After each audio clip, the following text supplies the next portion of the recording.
அஸ்ஸலாமு அலைக்கும் வரஹ்மத்துல்லாஹி வபரகாத்துஹு. அல்ஹம்துலில்லாஹி ரப்பில் ஆலமீன். வஸ்ஸலாத்து வஸ்ஸலாம் அலா அஸ்ரஃபில் அம்பியாஇ முர்சலீன் நபியனா முஹம்மத் வ ஆலிஹி வஸாபிஹி அஜ்மஈன். அம்மா பாத்.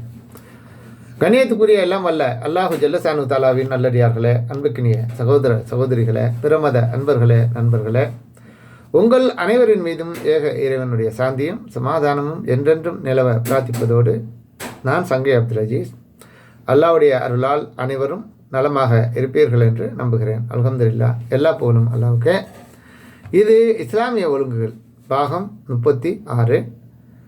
இஸ்லாமிய மார்க்கம் என்பது மிக மிக எளிமையான மார்க்கம் என்று அல்லாஹ்வின் தூதர் ஸல்லல்லாஹு அலைஹி வஸல்லம் அவர்கள் கூறிய ஒரு சிறிய காணொளி. இதில் அல்லாஹ்வின் தூதர் ஸல்லல்லாஹு அலைஹி வஸல்லம் அவர்கள் கூறுகிறார்கள், நடுநிலையை கடைபிடிங்கள். எந்த ஒரு விஷயமாக இருந்தாலும் சரி, மார்க்கத்தில் எல்லை மீறிவிடவும் கூடாது, அதுக்குன்னு மிகவும் தாழ்ந்து விடவும் கூடாது. அனைத்து விஷயங்கள்லையுமே நாம் முஸ்லீம்களாகிய நாம் நடுநிலையை கடைபிடிக்க வேண்டும். அதுதான் இஸ்லாம் நமக்கு விரும்பக்கூடியது. இதில் இந்த மார்க்கம் எளிதானது. இந்த மார்க்கத்தை எவரேனும் தம் மீது சிரமமானதாக ஆக்கி கொண்டால் அது அவரை மிகைத்துவிடும். எனவே நடுநிலையை கடைபிடியுங்கள், இயன்றவற்றையே செய்து வாருங்கள், நற்செய்தியையே மக்களுக்கு எடுத்து கூறுங்கள்.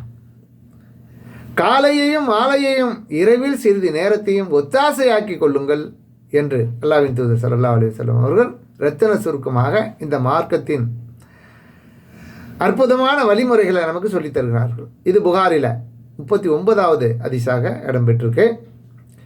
மார்க்கம் எளிதானது தான். மக்கள் சிரமங்களை ஏற்படுத்தி கொண்டால்தான் மார்க்கம் அவர்களுக்கு சிரமமாக காட்சியளிக்கும் என்ற தனது சொல்லின் அடிப்படையிலேயே தனது வாழ்க்கையிலும் எளிதை தேர்ந்தெடுத்து எளிமையான முறையில் கஷ்டங்களை புறக்கணிப்பவர்களாக நபி ஸல்லல்லாஹு அலைஹி வஸல்லம் அவர்கள் வாழ்ந்திருக்கிறார்கள்.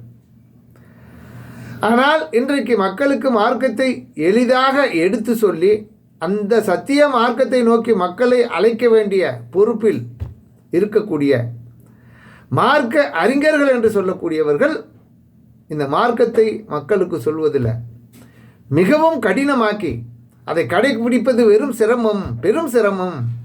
எங்களை போன்ற முக்காடு போட்டவர்கள் தான் கடைபிடிக்க முடியும், எங்களை போன்ற அரபு இலக்கியங்களை கரைச்சி குடித்தவர்களால் தான் கடைபிடிக்க முடியும் என்பது போல ஃபில்டப் செய்து என மக்களை வழிகெடுத்து ஏமாற்றி விட்டார்கள் என்பதுதான் நிதர்சனமான உண்மை.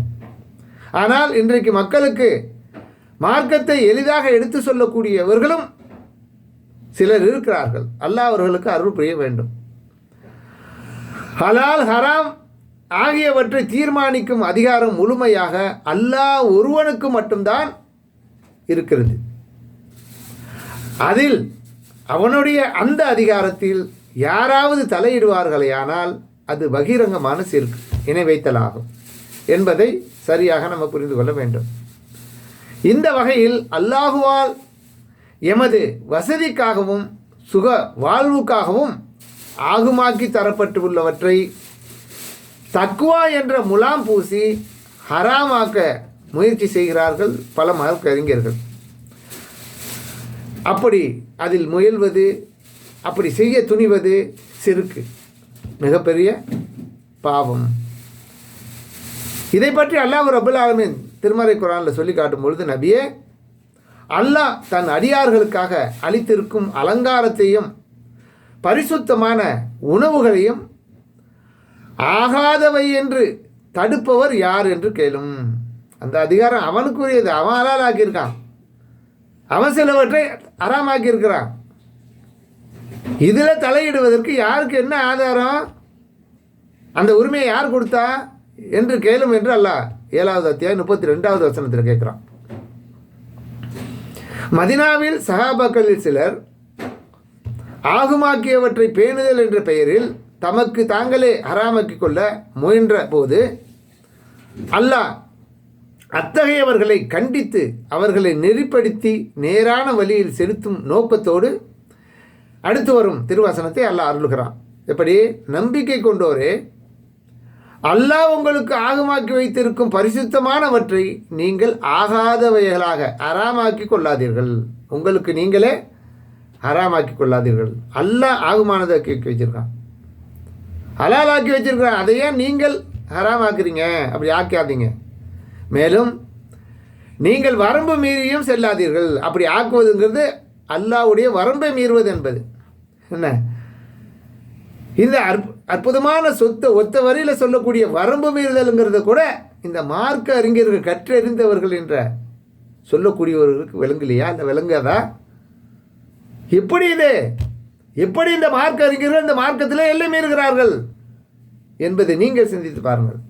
அல்லாஹ் கூறுகிறான், நீங்கள் வரம்பு மீறியும் செல்லாதீர்கள். நிச்சயமாக அல்லாஹ் வரம்பு மீறுவோரை நேசிப்பதே இல்லை என்று அல்-மாயிதா 5வது அத்தியாயம் 87வது வசனத்தில் சொல்லி காட்டுகிறான்.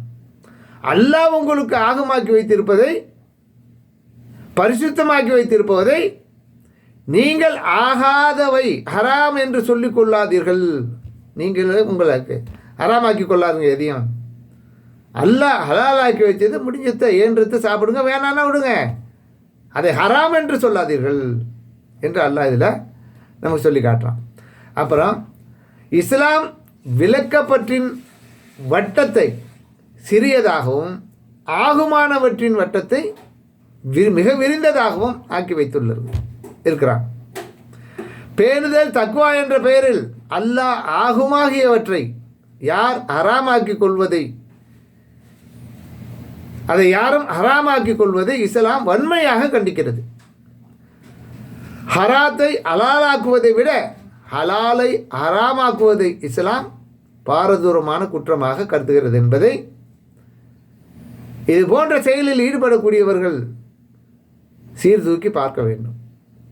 இத்தகைய கடுமையான போக்குடையோரை நபிகள் நாயகம் ஸல்லல்லாஹு அலைஹி வஸல்லம் அவர்களும் சபித்திருக்கிறார்கள். எப்படி? கடுமையான போக்குடையவர் அழிவேற்றும், இந்த கடுமையான போக்குடையவர்கள் அழிந்து போகட்டும், இந்த கடுமையான போக்குடையவர்கள் அழிந்தே போகட்டும் என்று 3 முறை நபிகள் நாயகம் ஸல்லல்லாஹு அலைஹி வஸல்லம் அவர்கள் எச்சரித்திருக்கிறார்கள். இது முஸ்லீம், அஹ்மது, அபுதாவுத் போன்ற பல நூல்கள் இடம்பெற்றிருக்கு.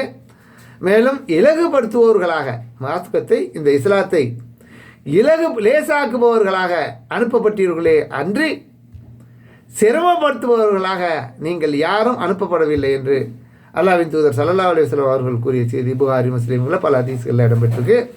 இவைகளெல்லாம் நாம் சீர்தூக்கி பார்த்து சிந்தித்து பார்த்து அல்லாஹ் வழங்கி இருக்கின்ற இந்த எளிமையான மார்க்கத்தை அதன் அழகிய வடிவில் பின்பற்றக்கூடியவர்களாக நம்ம மாற வேண்டும். மார்க்கம் அறியாத மார்க்கம் என்ற பெயரில் நுனிப்புள்ளை மேய்ந்தவர்களாக அரைவேக்காடு தனத்தோடு பேசக்கூடிய அறிஞர்களை புறக்கணித்து விட்டு அறிவுபூர்வமாக ஆதாரத்தின் அடிப்படையில் சொல்லக்கூடிய, ஆதாரத்தின் அடிப்படையில் ஆய்வு செய்து அவன் எழுதி வச்சதையும் இவன் எழுதி வச்சதையும் அவன் சொன்னதையும் இவன் சொன்னதையும் எவன் கேட்டுக்கிட்டு காப்பி அடிச்சுக்கிட்டு வாந்தி எடுக்கிறானோ அவைகளை தூரமாக தூக்கி எறிந்து விட்டு யார் முழுமையாக தங்களை அர்ப்பணித்து அதற்காகவே குர்ஆன் ஹதீஸின் ஆதாரங்களை ஆய்வு செய்து அதனுடைய உண்மையை சொல்கிறார்களோ அவைகளை ஏற்று செயல்படக்கூடிய அளவுக்கு நம்மளுடைய சிந்தனை மாற வேண்டும். உண்மையாளர்களின் பக்கம் நாம் நின்றும் நிற்க வேண்டும் என்று உங்களுக்கு அன்பாக ஒரு கோரிக்கை வைத்தவனாக இந்த காணொலியை நிறைவு செய்கிறேன். தவறாமல் ஷேர் பண்ணுங்கள், லைக் பண்ணுங்கள், நீங்கள் சார்ந்திருக்கிற குடும்பங்களுக்கு கொண்டு செல்லுங்கள். அமைதியாக ரிலாக்ஸாக ஹாப்பியாக இருக்கக்கூடிய நேரத்தில் இது போன்ற காணொலிகளை அனைவரும் அமர்ந்து குடும்பத்தார்களோடு அமர்ந்து செவியுற்று ஒருவர் தங்களுடைய கருத்துக்களை தெளிவுபடுத்திக் கொள்ளும்படி அன்போடு கேட்டுக்கொண்டு நிறைவு செய்கிறேன். தேங்க்ஸ் ஃபார் வாட்சிங். ஜஸாக்கல்லாஹ் ஹைரா.